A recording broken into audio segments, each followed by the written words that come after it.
Chairman Korangi town محمد نعیم شیخ نے Korangi workshop میں mechanical and engineering department کا دورہ کیا اور مونسون کی متوقع بارشوں کے پیش نظر کورنگی ٹاؤن میں نکاسیاب کی صورتحال کو بہتر بنانے کے لیے کورنگی ٹاؤن کی جانب سے کیے گئے فوری اور ہنگامی اقدامات کا جائزہ لیا۔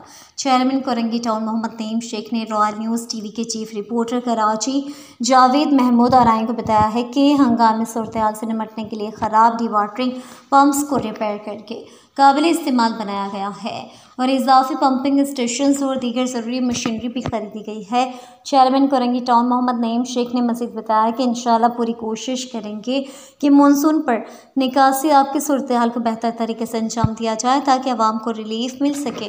اس موقع پر سر معیز الدین municipal commissioner Korangi town Ghulam Farid, vice chairman UC8 عمر فاروق اور TMC کورنگی کے افسران بھی موجود تھے۔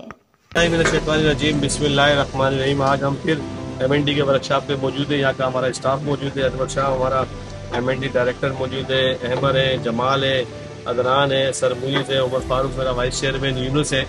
کیونکہ پریڈکشن ہے برساتوں کی، ہم نے اس سے پہلے اپنے انتظامات کرنا شروع کر دیے۔ آج سے ہی ہم نے اور 2 نئے پمپ لیے جو سکینگ پمپ ہے، جب برساتوں میں جگہ پہ جب پانی جمع ہو جاتا ہے، جب لوگوں کو دشواریاں ہوتی ہیں، اس کے حوالے سے ہمارے پاس 2 پمپ ہم نے نئے لیے اور 2 پمپ جو ہمارے خراب ہو گئے تھے اس کو ریپیئر مینٹنس کیا، کچھ 600-1200 کے قریب ہم نے فٹ پائپ لیا ہے۔ یہ سارے کام کورنگی کی عوام کو تکلیف نہ ہو، برساتوں میں پانی جگہ جگہ کھڑا ہو جاتا ہے، لوگ پریشان ہوتے ہیں، آمد و رفت کے اندر مشکلات ہوتی ہے، تو یہ ہم نے انتظام کیا ہے۔ برسات کی پریڈکشن ہے 12 مئی کے بعد سے برساتیں ہونی ہے، ہم نے آج سے سب بندی شروع کر دی ہے۔ کورنگی کے اندر سارے مسائل حل ہو رہے ہیں۔ TMC کورنگی اس کا عملہ پوری طریقے سے چوکوں میں چوبند ہے۔ انشاءاللہ ہم کھڑے ہیں اپنے لوگوں کے ساتھ۔